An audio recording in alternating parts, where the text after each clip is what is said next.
Hi everyone, thanks very much for the organizers for having me tonight.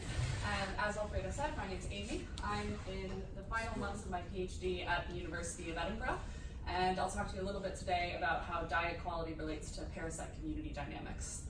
So first, I thought I'd just give a little bit of background to explain how I kind of got to where I am in my research, and also how I got to be giving a talk at an Outthinkers event. Currently, I identify as a very bisexual disease ecologist, but it took me a while to get there. So I'm from a pretty small town in the States, and I'm a first-gen university student. I didn't really know anyone who went to graduate school, so academia, I had very little exposure to it. And I was also in Catholic school for 12 years, so I had even less exposure to any queer representation possible. So it was really when I was doing my undergrad degree in Princeton with the ecology and evolutionary biology department that I started piecing together interests that I had in biology, zoology, infectious disease, and public health, and realized that I could merge all of these together and pursue a career in disease ecology.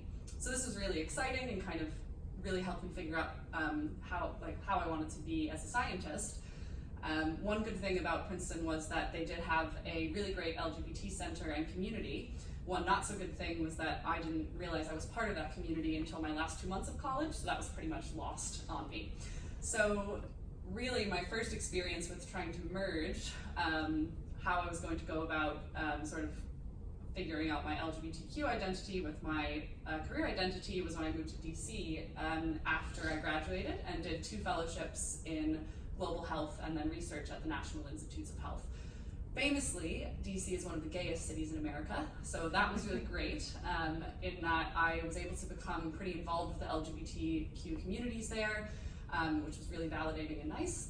But this was sort of juxtaposed with my first role in a very professional office, and I found I had very little idea if or how I should merge these 2 aspects of my life, and I had no examples on how I should go about that, which largely resulted in me not being out for a year at all and not really talking about my queer identity, which I think would be surprising to anyone who's talked to me for more than 5 minutes in the last few years.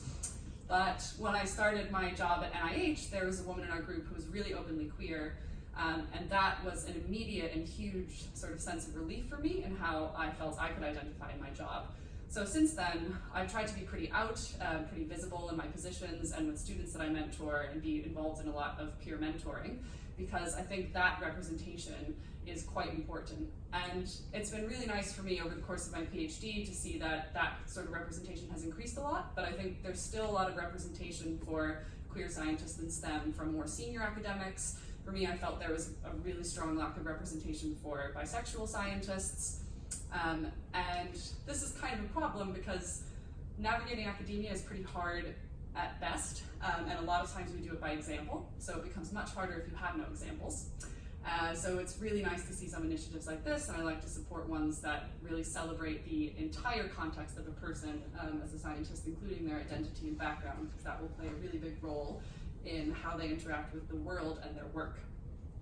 And in what I hope is a seamless transition from a measured overshare about my life into my work, appreciating the context of an individual is also what I really love about disease ecology.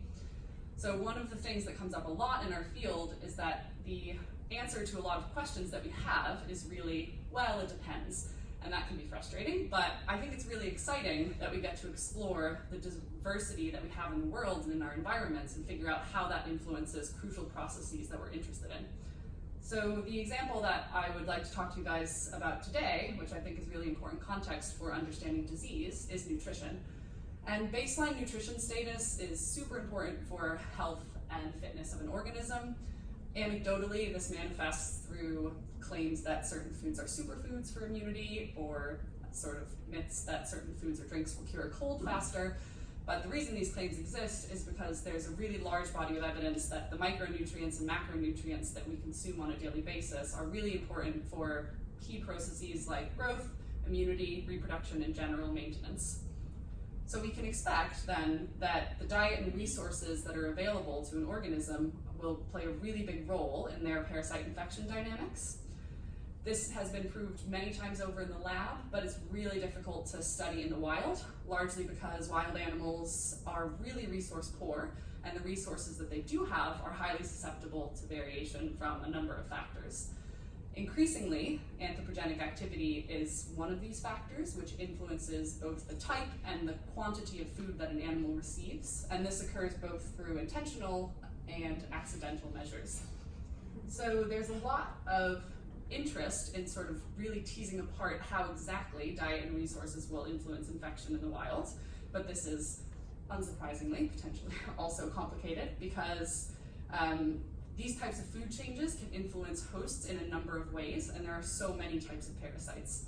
There's been some really interesting recent work which has shown that dependent on the type of the food source and the pathogen considered, we can see either positive effects or negative effects of anthropogenic interference with food for infections in the wild. But what I was interested in for a portion of my PhD was really teasing apart how this complexity plays out in a single population with multiple parasites present at once. And to do this, really we need a population that is naturally infected with multiple parasites, which indeed is many natural populations and most of the wild ones. But it also needs to be a pretty tractable system and one ideally that we can do experiments in. So super conveniently, I'll say my study system is great for this. Wood mice are a really common rodent across the UK, so they're really widespread. They're pretty easy to trap if you have the correct traps and the will to go out into the woods every day and do it. And they're the natural host to this curly red worm pictured here, which is called Halicosimoides polygyrus, and I'll just call H. poly from here on out. But even though this is important in and of itself, because this is a really important model sort of gut worm that we're interested in, our group has also previously shown that these little guys are also infected with over 30 other parasite species from a range of taxa. So if we use this naturally co-infected system where most of the mice have an average of 2 or more parasites, we can experimentally manipulate their diet quality and then follow it downstream to see what the effect is in parasite community dynamics. And because we're also potentially interested in the actual interactions within the parasite community itself, we also experimentally perturb the parasite community by removing their key parasite H. poly and looking at the effects on non-target parasites. So some more details on how exactly we do this. We got into the Scottish woodlands, we set up trapping grids, and we effectively do population level nutrition supplementation, which we do very rigorously by carrying out giant bags of mouse chow into the forest and scattering them across the supplemented grids. And we follow this with 8 weeks of live trapping. And during this time, every individual at first capture is assigned to either this anthelminthic deworming drug or a controlled dose of water, tagged and followed for 2 weeks, at which point we have an endpoint to the experiment to count their worm burden. So this gives us really detailed data both from endpoint samples and from samples we take through the 2 weeks that we can use for parasite diagnostics. For the purposes of this talk, of all of the parasites they're infected with, I'm just going to focus on the ones that are most prevalent in the system, and that is their key parasite H. poly, which I've already mentioned, but also ticks, the gut protozoan Eimeria, and the blood-borne protozoan trypanosomes. So we can imagine that if nutrition affects immunity, or the way that these individuals interact with their environment, or the contacts that they have with other individuals around them, that this could affect any of these parasites importantly and singly, but what we'll look at just now is how it plays out when all of these parasites are found sort of in the same host population. So if we look at their main parasite H. poly first, these worms live in the gut, so they live in the small intestines of the mice. They mate there and they shed their eggs into the feces. And then once they're shed into the environment, they develop into infectious larvae and the mice re-ingest them, and that's how they become infected. Fortunately for us, depending how you define fortunately, we can collect a fecal sample at every capture and then use this to essentially mix it with a salt solution, which allows the eggs to float to the top, and we can count it on a microscope slide, which allows us to quantify the number of parasite eggs in a fecal sample and give us a proxy of how many worms the mice have in their gut. So through this quantification method, we can see that over the course of the trapping period, the supplemented individuals, who are in green here, and the supplemented ones will be in green for the rest of the talk, have a significantly lower intensity of infection, even if they've received only supplemented nutrition and no deworming treatment. And if we look at the mice that have received treatment as well, we see that the treatment is overall pretty effective at lowering the intensity of infection, but even more so for the supplemented individuals. So control mice on the grids that aren't supplemented still have a few worms kicking about, but the supplemented ones are reduced to effectively zero.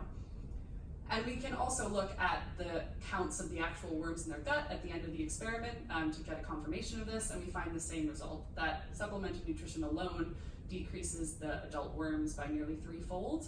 And again, for the treated individuals, supplemented individuals have nearly totally zero worms, while controls still have a few. So this is something we've also replicated in sort of captive populations in the lab, so we're pretty confident that this indicates to us that this nutrition supplementation is really increasing the immune response these mice have to these worms and lowering the burden. But what about the other parasites? If we look at ticks, which we can count pretty easily at every capture by simply brushing the fur of the animals and having a count of them. They range anywhere from having none to upwards of 20 on some poor little guys. And if we look across the x-axis, we see the categories of tick burdens ranging from 0 to high, which is 10 or more. And we can see that the individuals that are most likely to have 0 ticks are almost all on supplemented grids, while the individuals that are most likely to have the higher burdens of ticks are pretty much on the control grids that haven't been supplemented. Ticks, typically, infection is often mediated by their exposure to the environment, so this is indicating to us that potentially the nutrition supplementation that we're adding to the grids is actually changing the way that these mice interact with the environment around them. And if we then look at a smaller parasite, the blood-borne trypanosome, which we can assess from every capture from blood samples that we take to get a presence or absence value by PCR, we actually see a completely opposite effect here. So supplemented individuals have over double the prevalence versus control individuals. And this is pretty interesting because this parasite is quite different from the other two in terms of its transmission, in that it's vector transmitted. So these trypanosomes are transmitted by fleas in the system. These fleas like to hang out around the nests or on the mice themselves, so it's likely that this sort of transmission is mediated by the contacts of the individuals. And we do have some preliminary evidence that suggests that adding the nutrition supplementation to the grids does actually increase the contacts between mice on the grid. So this may be part of what's driving this sort of pattern here. So just to have a quick check-in as a break from graph fatigue with our parasite community, we have very clear reduction of helminths and ticks, but an increase of one of our microparasites, trypanosomes. However, one of the things that's a major sort of area of interest for disease ecologists is the actual interactions between parasites, potentially in a co-infection situation. So I'll just use a couple minutes to talk about that to finish off. In our wood mouse system, we have some previous evidence that suggests we do have an interaction between two of the parasites that are common. And if we look at the diagram on the right here, this is essentially showing that within the mouse small intestine, H. poli and Eimeria hungariensis, which is the gut protozoan, occupy the same space at the top of the small intestine. So just like any organism, two organisms that are sort of fighting for the same space, this might introduce a situation where they're fighting for either resources or simply just for space. And if we look at the graphs on the right, what this is showing on the top is essentially just what I've shown earlier, that if you introduce a deworming drug treatment, so the group on the right, you do have a pretty clear reduction in worm probability, but correspondingly you have an increase in Eimeria. So this is indicating that we do have this negative interaction. And we can measure these Eimeria infections in the same way that we measure the H. polygyrus eggs via the fecal samples. So if we take a look at that data in our experiment here, what we find is when we treat the individuals, before they're given the drug treatment, there's very little difference between the two diet groups in terms of their Eimeria intensity of infection. But a few weeks later, when the worms have been removed, what we see is a strong increase in the Eimeria infection for the supplemented individuals only. And if we compare this to the H. polygyrus results that I showed earlier, what we're effectively seeing is that the group where we see this increase in imeria is that group where the H. polygyrus has been nearly wiped out completely. So this was kind of cool to us because it suggested that this nutrition supplementation might actually be enhancing a negative interaction that we've picked up before. So overall, this takes us to the slightly complicated conclusion that yes, nutrition does drive parasite community dynamics, but what do we really take away from this? Essentially, any of these effects that on any given parasite can have really important host fitness effects. So when there's multiple and potentially contradictory effects in a system, it's important for us to pay attention to the whole picture so that we can understand how to scale that up to the health of the entire population.